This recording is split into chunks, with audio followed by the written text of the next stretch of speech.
Hello students. आज हम बात करेंगे एंजाइम्स नोमेनक्लेचर एंड क्लासिफिकेशन कि एंजाइम के नाम किस तरह दिए जाते हैं और कौन कौन से टाइप में क्लासिफाई किया गया है एंजाइम्स को। सामान्यतः तो हम क्या करते हैं कि जिस सबस्ट्रेट पर ये एक्ट करते हैं उसी सबस्ट्रेट के नाम के पीछे हम एज लगा देते हैं। जैसे सुक्रोज पे सुक्रेज, माल्टोज पे काम करने वाले एंजाइम को माल्टेज, ठीक है, लिपिड पे एक्ट करने वाले लाइपेज। तो वो कॉमन जो टर्म हम यूज़ करते हैं उसमें एज लगा देते हैं, तो ओल्ड सिस्टम हम इसको कह सकते हैं। लेकिन अगर हम बात करें कि जो रिसेंट में बायोकेमिस्ट्री डिपार्टमेंट ने जो क्लासिफिकेशन दिया है उसमें सारे एंजाइम्स को 6 क्लासेस में डिवाइड किया गया है। 6 क्लासेस कौन कौन सी हैं इसमें? सबसे पहली है ऑक्सीडो रिडक्टेज, दूसरी है ट्रांसफेरेजेस, तीसरी है हाइड्रोलेजेस, चौथी है लाइजेस और पांचवी है आइसोमरेजेस एंड लास्ट है लाइगेजेस। यानी कि हम एंजाइम के क्लासिफिकेशन की बात कर रहे हैं जिसमें 6 क्लासेस के बारे में हम बात करेंगे। तो सबसे पहली क्लास की हम बात करें ऑक्सीडो रिडक्टेज, तो आप देखेंगे ऑक्सीडो रिडक्टेज यानी कि इस क्लास में वो सारे एंजाइम्स आते हैं जो ऑक्सीडेशन या रिडक्शन, कोई भी जो रिएक्शन हो रही है उसके ऑक्सीडेशन या रिडक्शन में इन्वॉल्व होंगे। अब आप जानते हैं ऑक्सीडेशन क्या होता है? हाइड्रोजन का निकल जाना या ऑक्सीजन का जुड़ जाना ऑक्सीडेशन कहलाता है, और रिडक्शन में ऑक्सीजन का निकल जाना और हाइड्रोजन का जुड़ जाना रिडक्शन कहलाता है। तो ये एंजाइम केमिकल रिएक्शंस में या तो ऑक्सीडेशन करेंगे या रिडक्शन करेंगे या दोनों ही काम करेंगे। तो इस कैटेगरी में वो सारे एंजाइम्स आएंगे जो ऑक्सीडेशन कर दें या रिडक्शन या दोनों ही करते हों। देखिए कैसे होगा इसमें।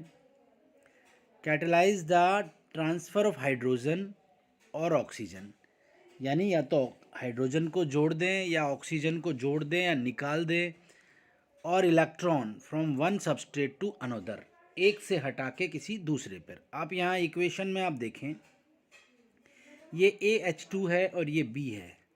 अगर ये हाइड्रोजन हट कर के इस B के साथ आ जाएगा तो आप देखिएगा A का क्या हो गया। मैंने अभी आपको बताया था कि हाइड्रोजन का रिमूव होना भी ऑक्सीडेशन है और हाइड्रोजन का जुड़ना रिडक्शन है। तो यहाँ A का क्या हो गया? ऑक्सीडेशन हो गया और B का रिडक्शन हो गया। तो ये दोनों काम हो गए हैं इस रिएक्शन में। तो इस रिएक्शन को जो भी एंजाइम करेगा वो क्या होगा? Oxidoreductase. तो आप देखें, since these are redox reaction, an electron donor और acceptor is also required to complete the reaction. यानी कि इलेक्ट्रॉन एक्सेप्ट करने वाला भी और इलेक्ट्रॉन देने वाला भी, दोनों इसमें इन्वॉल्व होंगे। और इसके एग्जाम्पल आप देख सकते हैं ऑक्सीडेज, बहुत सारे आपने पढ़े होंगे, डिहाइड्रोजिनेजेस एंजाइम, ये बेस्ट एग्जाम्पल है ऑक्सीडो रिडक्टेज का। एंड रिडक्टेजेस, ये सारे एंजाइम क्या करते हैं? ये ट्रांसफ़र कर देते हैं हाइड्रोजन को या ऑक्सीजन को या इलेक्ट्रॉन्स को। Is it clear? अब मैं आपको दिखाता हूँ उनकी एक्चुअल जो रिएक्शंस होती हैं वो आप देखें ऑक्सीडो रिडक्टेज की। क्या है इसमें? यहाँ आप एक सबस्ट्रेट देख रहे हो इथानॉल, और यहाँ पर एक को एंजाइम है NAD, ध्यान दीजिएगा। और यहाँ पर एक एंजाइम है अल्कोहल डिहाइड्रोजिनेज। ये अल्कोहल डिहाइड्रोजिनेज क्या करेगा? ये दोनों हाइड्रोजन को हटा करके किसको पकड़ा देगा? अगर ये देख रहे हैं आप दोनों नहीं करते तो एक इसमें से हाइड्रोजन आएगा और एक ये हाइड्रोजन दोनों NAD के पास आ जाएंगे। तो इथेनॉल से हाइड्रोजन रिमूव हो रहे हैं, तो इथेनॉल का क्या हो रहा है, ऑक्सीडेशन हो रहा है, और ये दोनों NAD पर आके जुड़ गए हैं, तो ये क्या हो रहा है, रिडक्शन हो रहा है इसका। आप देख सकते हैं ये एल्डिहाइड बन गया और ये कोएंजाइम NADH2 बन गया। Is it clear? हम देख रहे हैं इसके अंदर ऑक्सीडोरिडक्टेज में ऑक्सीडेशन रिडक्शन रिएक्शन होंगी, और सब क्लासेस में ऑक्सीडेज, रिडक्टेज, डिहाइड्रोजनेजेस है, और इनके फंक्शन क्या हैं, या तो ये ऑक्सीडेशन करेंगे, ये रिडक्टेजेस रिडक्शन करेंगे, और इस इक्वेशन में आप देख रहे हैं कि 2 हाइड्रोजन इसके रिमूव हो गए हैं। तो ये पूरी इक्वेशन क्या हो गई, ऑक्सीडो रिडक्टेज हो गई है। अब आप देखिएगा ये हम अभी पहले ट्रांसफरेजेस बताते हैं, फिर आपको ये कराएंगे। तो क्लियर हुआ आपको ऑक्सीडो रिडक्टेजेस, ऐसी रिएक्शन जिसमें एंजाइम ऑक्सीडेशन या रिडक्शन करता है, तो हम उसको क्या कहते हैं, ऑक्सीडो रिडक्टेजेस। अब आप देखें यहाँ दूसरी कैटेगरी है ट्रांसफरेजेस, यानी कि ऐसे एंजाइम या ऐसे कैटेलाइजिंग ग्रुप जो एक फंक्शनल ग्रुप को एक सबस्ट्रेट से हटा करके दूसरे पे ट्रांसफ़र कर दे। ये ए पे एक्स कोई फंक्शनल ग्रुप लगा हुआ था, इस फंक्शनल ग्रुप को ट्रांसफ़र कर दिया बी पर, तो ये क्या बन गया है, बी एक्स बन गया है। यानी कि catalyse group transfer reaction excluding oxidoreductases, बिना ऑक्सीडेशन और रिडक्शन किए हुए, यानी हाइड्रोजन, ऑक्सीजन और इलेक्ट्रॉन को छोड़ के कोई और फंक्शनल ग्रुप, जैसे NH2 ग्रुप जुड़ा हुआ है, यहाँ से इसको ट्रांसफ़र कर दिया ए से बी पे। देखिएगा यहाँ these are of the general forms, जैसे ट्रांस एमिनेज, ये अमीनो ग्रुप को ट्रांसफ़र कर देता है, ठीक है। काइनेजेस, ये फॉस्फेट ग्रुप को ट्रांसफ़र कर देता है, यानी एक सबस्ट्रेट से हटा के दूसरे पे जोड़ देना क्या कहलाएगा, ट्रांसफ़र कर देना, ट्रांसफरेजेस होगा। अब इसका भी एक एग्जांपल आप देख लें। ये देखिए, ये एक एलानिन है, अमीनो एसिड है, जिस पर आप देख रहे हैं ये अमीनो ग्रुप लगा हुआ है, और ये है अल्फ़ा कीटो ग्लूट्रेट, अल्फ़ा कीटो ग्लूट्रेट है। अब आप देख रहे हैं कि ये क्या कर रहा है, इस अल्फ़ा कीटो ग्लूट्रेट पर यहाँ पर जो ये ऑक्सीजन है, ये ऑक्सीजन इस पे आ रहा है और ये इस पे ट्रांसफ़र हो रहा है, और ये एंजाइम का नाम है एलानिन ट्रांसएमिनेज। यानी एलानिन कन्वर्ट हो गया है पायरुवेट में और बन गया है ग्लूटामेट, एक नया अमीनो एसिड बन गया है ग्लूटामेट। बस कुछ नहीं हुआ, इस ऑक्सीजन का ट्रांसफ़र कर दिया यहाँ पे, और इस अमीन ग्रुप का ट्रांसफ़र कर दिया यहाँ पे। Is it clear? तो आप देख रहे हैं ये एक फंक्शनल ग्रुप को ट्रांसफ़र किया गया है दूसरे अल्फ़ा कीटोग्लूट्रेट पर, जिससे अल्फ़ा कीटोग्लूट्रेट किस में बदल गया है, ग्लूटामेट में बदल गया है, और एलानिन है जो पायरुवेट में कन्वर्ट हो गया है। तो ट्रांसफरेजेस क्या हुआ, ऐसे एंजाइम्स जो एक सबस्ट्रेट के फंक्शनल ग्रुप को दूसरे पर ट्रांसफ़र कर देते हैं, तो वो किस कैटेगरी में रखे जाते हैं, ट्रांसफरेजेस में, जिसके एग्जाम्पल ट्रांसएमिनेज और काइनेजेस हैं। अब तीसरा आप देखेंगे हाइड्रोलेजेस। हाइड्रोलेजेस में क्या है, ये ऐसे एंजाइम हैं जो किसी कॉम्प्लेक्स मॉलिक्यूल को सिंपलर फॉर्म में तोड़ेंगे, यानी कॉम्प्लेक्स कंपाउंड को सिंपल कंपाउंड में ब्रेक कर देंगे, लेकिन पानी की मदद से, वाटर की प्रेजेंस। इसके अंदर अब क्या होगा, अगर वाटर ऐड होगा तो ये कॉम्प्लेक्स कंपाउंड सिंपलर फॉर्म में ब्रेक हो जाएगा, लेकिन पानी बहुत ज़रूरी होगा, H2O इज़ मस्ट। इस तरह की रिएक्शन में वाटर का इन्वॉल्वमेंट बहुत ज़रूरी होगा, और एग्जाम्पल होंगे लाइपेजेस, एस्ट्रेजेस, एमाइलेजेस, पैप्टिडेजेस, प्रोटीएजेस। ये सारे एंजाइम हाइड्रोलेजेस एंजाइम के ही एग्जाम्पल हैं, और ये केवल एक कॉम्प्लेक्स कंपाउंड को सिंपल में ब्रेक करते हैं, किसकी प्रेजेंस से, वाटर की प्रेजेंस से। यहाँ आप देख सकते हैं। आप ये देखिएगा, पॉलीपेप्टाइड एक आपको कंपाउंड दिख रहा है, यहाँ पर पैप्टिडेज एंजाइम है जो पानी से इसको ब्रेक करेगा, यानी कि आप यहाँ देखेंगे इस जगह से ये कट लगा देगा और एक जगह दोनों H2 आ जाएंगे और यहाँ पर O आ जाएगा। तो आप देख सकते हैं इस तरह से ये कंपाउंड अमीनो एसिड के C टर्मिनल है। ये पेप्टिडेज, ये सारे ही एंजाइम ऐसा काम करते हैं, पेप्टिडेज, लाइपेज, एमाइलेज, जो वाटर की प्रेजेंस से कॉम्प्लेक्स कंपाउंड को सिंपलर फॉर्म में ब्रेक कर रहे हैं। Is it clear? हाइड्रोलेसिस में, हाइड्रोलेसिस के बाद आप देखें लाइसिस।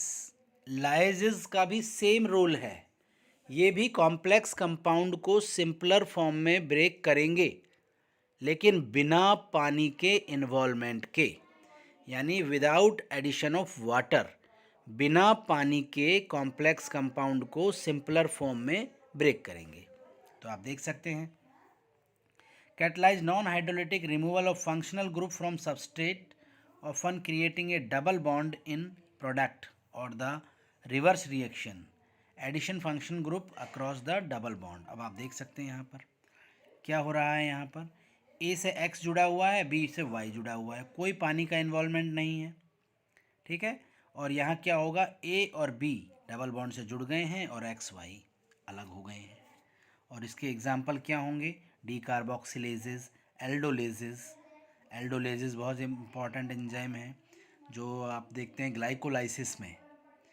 ग्लाइकोलाइसिस में फ्रुक्टोज 1,6 डाइफॉस्फेट को ये तोड़ते हैं PgAl और DHAP में विदाउट वाटर। डिहाइड्रेजेस है, डीएमिनेजेस है, सिंथेसिस है, ये सारे क्या हैं, बिना पानी के कॉम्प्लेक्स कंपाउंड को सिंपलर फॉर्म में ब्रेक करते हैं।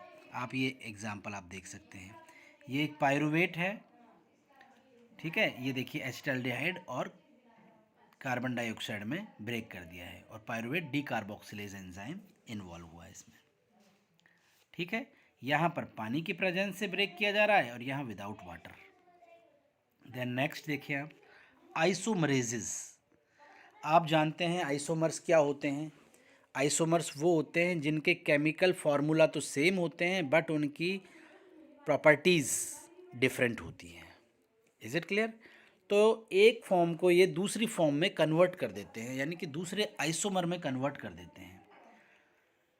Isomerisation reaction include the epimerisation cis and trans और आइसोमराइजेशन, यानी कि एक आइसोमर को दूसरे आइसोमर में कन्वर्ट करने वाले एंजाइम्स के ग्रुप को हम क्या कह रहे हैं, आइसोमरेजेस। अब आइसोमरेज सिस ट्रांस और एपिमरेज DL, यानी ए है, जैसे हम बात करें ग्लूकोज का आइसोमर ही है, फ्रुक्टोज है, गैलेक्टोज है। आपने देखा होगा ग्लाइकोलाइसिस में जब हम ग्लूकोज को यूज़ करते हैं तो फ्रुक्टोज में कन्वर्ट हो जाता है, तो उस टाइम जो एंजाइम काम में लिया जाता है वो होता है आइसोमरेज। तो इज इट क्लियर? आइसोमर आप देख रहे हैं, एक आइसोमर को सिस फॉर्म को ट्रांस में बदल दिया तो, या डी फॉर्म को एल में बदल दें, ये एक दूसरे के आइसोमर ही तो हैं। इसके आप एक देखें एग्जाम्पल, इसका भी हम आपको दिखाते हैं। ये आप देखिए आइसोमरेज के एग्जाम्पल आप देखेंगे, ये जैसे है मैलेट, आप देख रहे हैं मैलेट है, ये मैलेट को हमने बदल दिया किसमें, मैलेट आइसोमरेज एक एंजाइम है जिसने इसको फ्यूमेरेट में बदल दिया है। यहाँ देखिएगा दोनों COH ग्रुप एक साइड में है तो इसको हम बोलते हैं सिस फॉर्म, लेकिन ये यहाँ आ गया तो ये ट्रांस में कन्वर्ट हो गया, नहीं हो गया, तो ये आइसोमराइज भी कर सकते हैं और एपिमराइज भी कर सकते हैं। तो आप एग्जाम्पल ले सकते हैं मैलेट आइसोमरेज, जो मैलेट को फ्यूमेरेज में या फ्यूमेरेट में कन्वर्ट कर देता है। Is it clear? तो समझ में आया आपको आइसोमरेजेस। आइसोमरेजेस एंजाइम्स के ऐसे एंजाइम्स के समूह हैं जो क्या करते हैं, या ऐसे एंजाइम हैं जो एक आइसोमर को दूसरे आइसोमर में कन्वर्ट कर देते हैं। नेक्स्ट आप देखें लाइगेजेस। देखो ये फोर्थ है लाइज, जो ब्रेक करता है कॉम्प्लेक्स कंपाउंड को सिंपलर फॉर्म में बिना वाटर की प्रेजेंस के। लाइगेजेस वो ब्रेक करता है और ये जोड़ता है, यानी कि ये बॉन्ड फॉर्मेशन करने वाले एंजाइम्स हैं, बॉन्ड बनाएंगे ये। Catalyse the synthesis of various mostly CX bond coupled with the breakdown of energy containing substrate usually ATP। ये A और B अलग अलग कोई सबस्ट्रेट है, इन दोनों को बॉन्ड बना के जोड़ने वाला एंजाइम है, सिंथेसिस करने वाला एंजाइम है, आप देख रहे हैं यहाँ पर। Is it clear? ये आप देखें सिंथेटेज एंजाइम इसके एग्जाम्पल है, कार्बोक्सिलेज। ये सब क्या करेंगे, carbon carbon, carbon nitrogen, carbon sulphur, carbon oxygen, ये सारे बॉन्ड फॉर्मिंग एंजाइम है। तो लाइगेज क्या करता है, जैसे आप देखते हैं कि डीएनए के जो ओकाजाकी फ्रेगमेंट बनते हैं, क्योंकि आप देख रहे हैं कि जो लीडिंग स्ट्रैंड और लैगिंग स्ट्रैंड है, इसमें लैगिंग स्ट्रैंड में टुकड़ों में बनता है डीएनए, तो उन टुकड़ों को जोड़ने का काम कौन करता है, DNA ligase. Is it clear? तो ये हैं लाइगेजेस।